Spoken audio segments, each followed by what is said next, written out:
आप देख रहे हैं मुल्क का सबसे ज़्यादा देखा जाने वाला न्यूज़ चैनल सच्चाई न्यूज़। अस्सलाम वालेकुम। नाज़रीन, हिन वक़्तु असां अबड़ोला चैम्बर लाड़काणे में मौजूदु आहियूं ऐं असां सां गॾु आहिनि लाड़काणे सीट तां सिंध बार काउंसिल जा कैंडिडेट जनाब ऐं सुप्रीम कोर्ट ऑफ पाकिस्तान जा लॉयर वकील जनाब निसार अहमद अबड़ो साहब जिन। अचो त साण असां ॻाल्हि ॿोल कयूं। साईं, तव्हां इहो ॿुधायो त तव्हां जेको एज़ ए वकील एडवोकेट कॾहिं खां वठी कमु कयो था? तो बेसिकली पवार तो साहब, हम तव्हांजी वॾी थर्ड महिरबानी। जनरेशन पीपल्स तव्हां पार्टी में ही असांजे नंढड़ी रहे हैं। कॉल ते तो आया हुआ ऐं असां ये इंटरव्यू जो कयो अथव। फर्स्ट डिस्ट्रिक्ट पवार नाज़िम्स साहब, की हक़ीक़त इलेक्शन आहे हुई त थी मां 1995 खां जनरल मुशर्रफ साहब एनरोल के आहियां दौर में, वकील। तो उस ऐं वक्त हादसाती हाणे तौर पे मैं 2012 में मां सियासत में आ सुप्रीम गया कोर्ट पाकिस्तान जो वकील और थियो वाइस चेयरमैन डिस्ट्रिक्ट की ऐं इलेक्शन पे मैं खड़ा हुआ था, 2019-20 में जो मां जिसमें सुप्रीम हम कोर्ट हार बार गए थे। एसोसिएशन जे मेरे साथ पैनल सीट पे तां मरहूम जुनैद सिंध जी अहमद सीट मुरो तां साहब थे। इलेक्शन तो खटी उसके आयुमि बाद मैं ऐं सिंध डिस्ट्रिक्ट जे प्रेसिडेंट बना पीपल्स सीट पार्टी तां का, मां मेंबर हुयुमि सुप्रीम कोर्ट बार और एसोसिएशन जो। फिर हाणे इसी तरह सियासत में आता 28 गया साल वकालत खे और थिया आहिनि ऐं 28 सालनि जे 2002 या दौरान 2003 में जो मां जनरल इलेक्शन 2014 थे में उसमें हाई मैंने कोर्ट अपने बार वालिद जी साहब की सीट कैंपेन तां चलाई थी। जनरल वालिद सेक्रेटरी साहब सीट तां कॉन्टेस्ट कयो, जेको मां 12 वोटनि ते लूज़ कई। इहा दोस्तनि जी महिरबानी। ऐं उते उन में केन शाह खां वठी कश्मीर ताईं असांजी जुरिसडिक्शन आहे हाई कोर्ट जी, उहे वोट ॾींदा आहिनि। पर हीअ जेका इलेक्शन आहे सिंध बार काउंसिल जी, उहा सिर्फ़ु डिवीज़न लेवल ते हूंदी आहे। उन डिवीज़न में जेके बि 5 ज़िला आहिनि असांजा, उहे सभु असांखे वोट कंदा आहिनि, असां हुननि खे कंदा आहियूं। हिननि लाड़काणे डिवीज़न में 4 सीटां आहिनि। 2 लाड़काणे जूं सीटां आहिनि, हिकु जेकंबा जी आहे, हिकु शिकारपुर जी आहे। ये जेको तव्हां तक़रीबन जेको हाई कोर्ट बार एसोसिएशन जी कंटेक्ट या डिस्ट्रिक्ट बार एसोसिएशन जी इलेक्शन कंटेक्ट पहिरियां कई आहे? भाउ, मां हाई कोर्ट बार जी तव्हांखे ॿुधाई 2014 मां कई, उहा 12 वोटनि ते लूज़ कई। ऐं उहो तव्हां सम्झी सघो था त पीपल पार्टीअ जे ख़िलाफ़ु कॉन्टेस्ट करणु उहा हिकिड़े लाड़काणे डिवीज़न में त वॾो मुश्किल हूंदो आहे। न त इहो पीपल्स पार्टी जे अगेंस्ट में कीअं थी? तव्हां त हाई कोर्ट बार जी इलेक्शन मिली हुई न, हुते त पार्टी पोज़ीशन त न हूंदी आहे। यस, पंहिंजो पवार साहब, वॾो सुठो सुवालु आहे।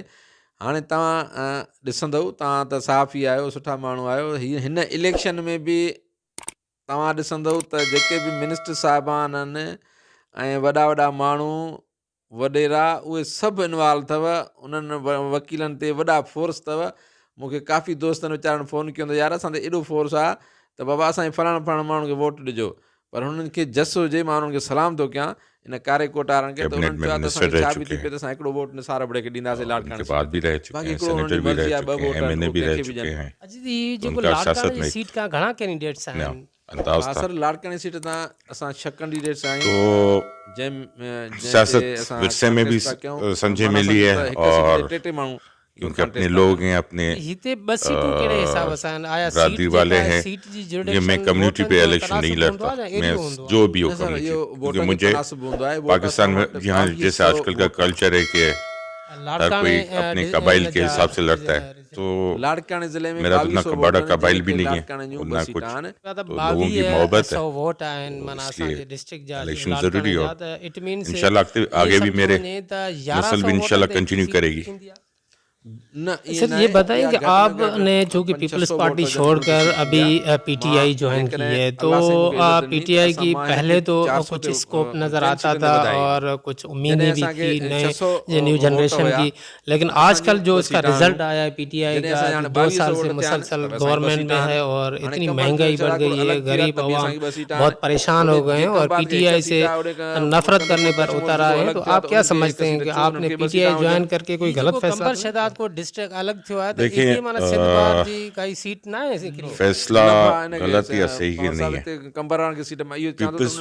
मैंने जो पीटीआई ज्वाइन की वो इमरान खान को देखी, ये जेको अवा छाता समझो और गुजरियल अभी भी मुझे उम्मीद हाई है, कोर्ट बार जी इलेक्शन ऐसे में नहीं भी कि माना लूज उम्मीदों की दुनिया सिंध कायम बार है। जी इलेक्शन में कितरे कदर आपको महंगाई बिल्कुल जुडिक्शन भी वधिक हुई है, हाई कोर्ट होती बार जा जी रही है, जुडिक्शन बढ़ती भी भी जा थोड़ी रही है, हुई, त हाणे तव्हां लेकिन केतिरो आप उम्मीद आयो खटण जे हवाले सां? शुरू से अगर देखते जाएं कि इस मुल्क पे कर्जों का बर्डन किन हुकूमत ने डाला, इस मुल्क को जिस तरीके से लूटा गया, कि अगर सिंध बार जे लाइ इमरान खान इस टाइम पे अगर जो एक्शन जो ले रहा है, और जितना ठीक है डॉलर ऊपर गया हर चीज पे, लेकिन उसी तरह पाकिस्तान की उस जो कर्जों वाली सूरत है वो भी आस्ता आस्ता नीचे आ रही है और इंशाल्लाह आगे उम्मीद है इंसान को रखनी चाहिए।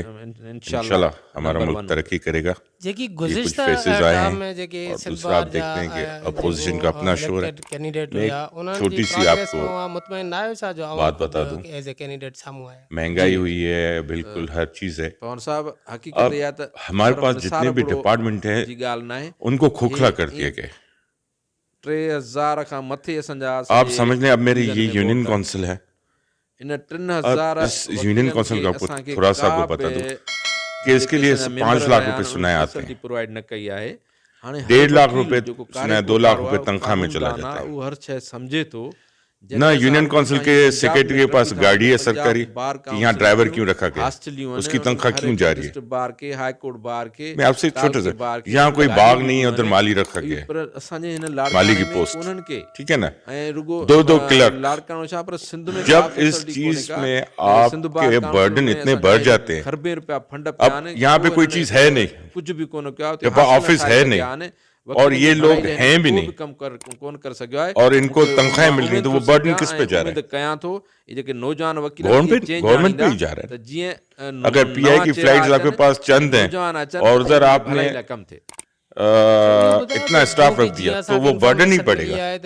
अगर मेरे घर का खर्चा लिमिट 8000 है और उसमें अगर मैं 6 लोगों को खाना नहीं दे खिला सकता और 6 लोग रखता हूँ तो मैं तो आखिरकार कर्जा ही उठाऊंगा ना, डिफॉल्ट ही होता जाऊंगा।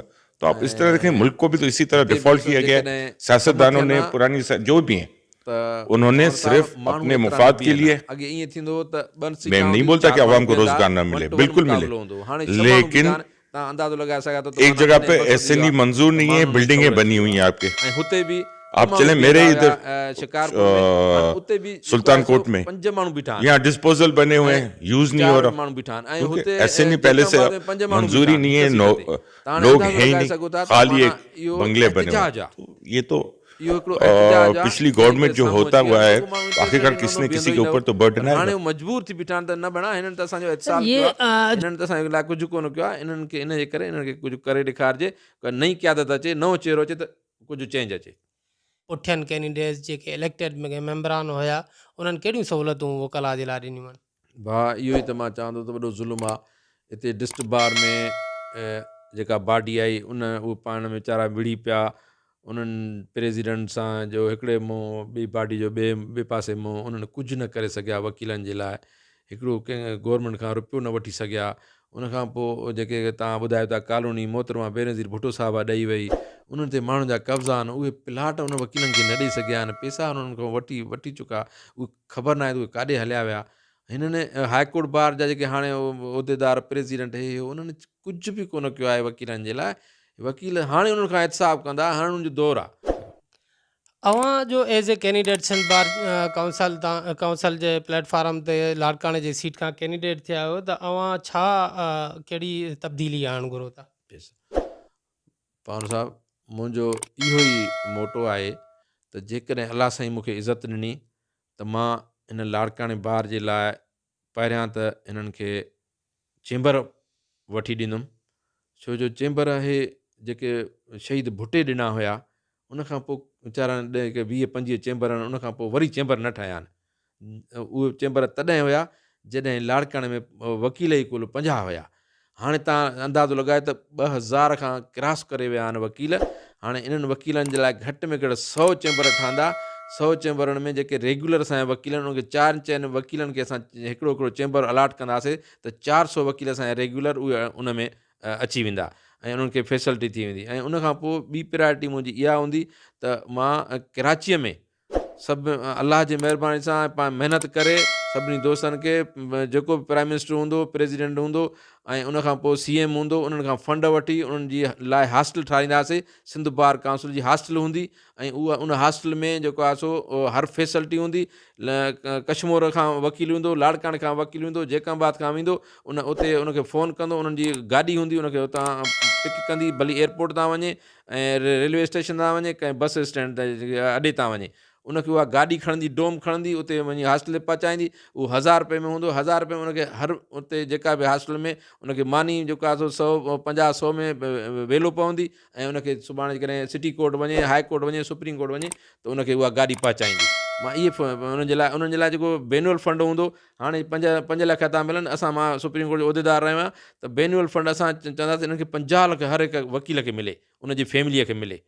ऐं उन खां पोइ हिकिड़ो असां कार्ड इंट्रोड्यूस कंदासीं जेको डिजिटल कार्ड हूंदो, उहो कार्ड असांजी सॼी सिंध ऐं हर एयरपोर्ट ते एप्लीकेबल हूंदो, उहो वेंदा, उन्हनि खे सर्च न थींदी, वकील खे हथु न हणंदा, उनखे मशीन सां रीड कंदा ऐं उनखे VVIP प्रोटोकॉल ॾींदा, ऐं उन्हनि जी जेको आहे 20% उनजो अमाउंट जेको हूंदो किराए जो, उहो घटिजी वेंदो। त मुंहिंजो मक़सदु इहो आहे त इन कार्य कोर्ट जी जेका डिग्निटी आहे, उनजी रेस्पेक्ट आहे, उनखे वधाइणो आहे।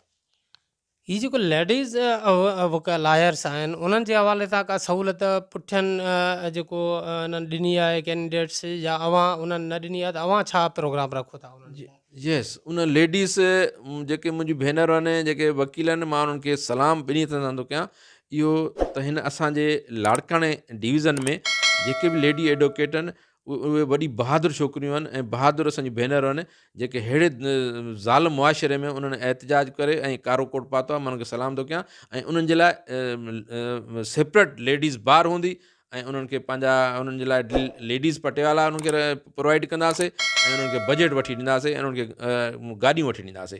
गाॾियूं माना बार जे लाइ हूंदियूं, जीअं डिस्ट्रिक्ट बार आहे, हाई कोर्ट बार आहे, तालको बार आहे, इन्हनि खे गाॾियूं वठी ॾींदासीं, उन्हनि खे पिक एंड ड्रॉप जी जेकॾहिं वकीलनि खे सहूलियत हुजे।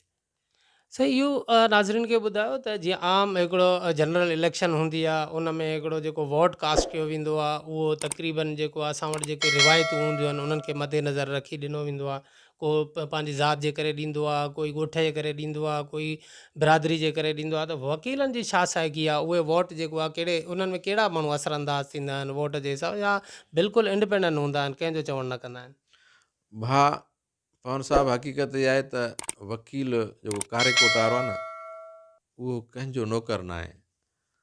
उनखे अलाह साईं जॾहिं पैदा कयो त उनखे अलाह साईं खे त ख़बर हुई त मां हिनखे वकील कंदुमि।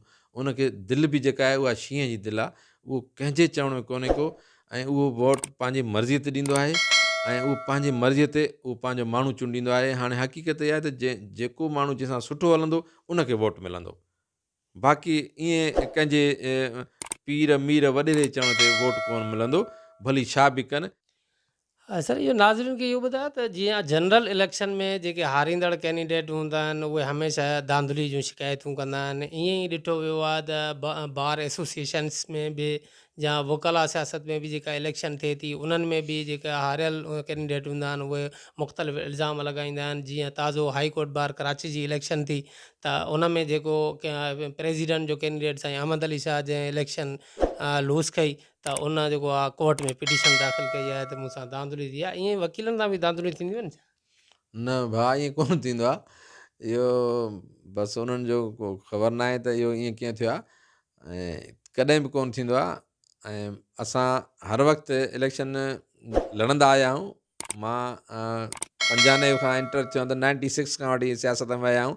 96 खां वठी हर साल इहे district bar, high court bar जो इलेक्शन लड़ंदा आया आहियूं। सिंध बार जो इलेक्शन लड़ी आहे, पर असां कॾहिं बि धांधलीअ लाइ कोन चुरिया। वकील जो वोट आहे, हिन को चैलेंज ई कोन थो करे सघे, ऐं उनजो इंडिपेंडेंट वोट आहे, उहो पंहिंजी मर्ज़ी सां जंहिंखे चाहींदो उनखे ॾींदो। असां ओपन ॾींदा आहियूं। इहो जीअं चूंकि जनरल इलेक्शन में हिकिड़ो जेको इलेक्शन कमीशन जो रूल हूंदो आहे, उहो 48 कलाक कैंपेन बंदि करण जो हुकुम हूंदो आहे। तव्हां त माना वोट जेको आहे कुझु टाइम ईज़ी रहे, रिलैक्स रहे, ऐं ओसि ताईं जेको आहे वोट जे पर्ची ताईं उहो माना आज़ादु हुजे। हींअर त तव्हां वकला प्रोसेस में इहो ॾिसूं था त उहो हुन बूथ ताईं माना माण्हू लाइन ॿधी बीठा हूंदा आहिनि, ऐं जेको बि वकील जेको आहे वोट कंटेस्ट करणु वेंदो आहे उहो उन महिल ई हर को माना पर्चियूं कोई ठाहे रखंदा आहिनि, को उते माना पंहिंजा सपोर्टर बीहारींदा आहिनि। त इहो मुसलसल डिस्टर्बेशन नथी थिए, चूंकि वकाला त हिकिड़ो आला पेशो आहे, हिकिड़ो महज़ब असांजे मुआशिरे जो तबिको आहिनि, त उहे उन्हनि खे त आज़ादु छॾियो वञे न, 24 कलाक अॻ में त उहे भली जा पंहिंजो को फ़ैसिलो कनि। पवन साहब, हक़ीक़त आहे त वकील हिकिड़ो क्रीम ऑफ सोसाइटी आहे। बाक़ी जेको पर्ची वारो प्रोसेस चओ था त ॾिसो न, दोस्त ईंदो ऐं यासीन पवर साहब जो, तव्हांजो, मुंहिंजो जेकॾहिं को वोट आहे, मूंखे नंबर ई ख़बर न आहे त मुंहिंजो कहिड़े सीरियल नंबर ते वोट आहे, उहो असां पर्ची वठंदा आहियूं, पोइ असां हलिया वेंदा आहियूं बूथ में, उते जज साहिबान वेठा हूंदा आहिनि, असांजा एजेंट वेठा हूंदा आहिनि, चवंदा वाह सीरियल नंबर फलाणो आहे, उहो चवंदा हा साईं ओके आहे, हुनखे टिक कंदा, हे माण्हू आयो हिन वोट ॾिनो, माना इहो ओके थी वियो। हुननि जज साहिबान वटि बि उहे लिस्टियूं हूंदियूं आहिनि, उहे बि ओके कंदा, टिक कंदा, तव्हांखे पर्चो मिलंदो, तव्हां बूथ में वञी उते उन्हनि जे प्रेजेंस में वोट विझी हलिया ईंदो ॿाहिरि। इहो हूंदो आहे जेको दैट इज़ रियल प्रोसेस आहे। आख़िर में सर वकला बिरादरी खे को पैगाम ॾियणु चाहियो असांजे न्यूज़ चैनल जे थ्रू? मुंहिंजो इहो पैगाम आहे हिन चैनल जे थ्रू त काफ़ी सालनि खां 40 सालनि खां तव्हां ॿियनि खे आज़माया आहे, हिन दफ़े निसार अबड़े खे आज़मायो ऐं हुनखे वोट ॾेई कामयाबु कयो। इनशाला तव्हांखे निसार अबड़ो ऐं हिन सॼी डिवीज़न में चेंज आणे ॾेखारींदो। वॾी महिरबानी। खैर नाज़रीन, मज़ीद ख़बरें और अपडेट्स के लिए देखते रहिए सच्चाई न्यूज़। आप हमारी खबरें किसी भी वक्त यूट्यूब, ट्विटर और फेसबुक पेज पर सच्चाई न्यूज़ स्पेल है SACHAI स्पेस NEWS लिखने के बाद सर्च करके देख सकते हैं।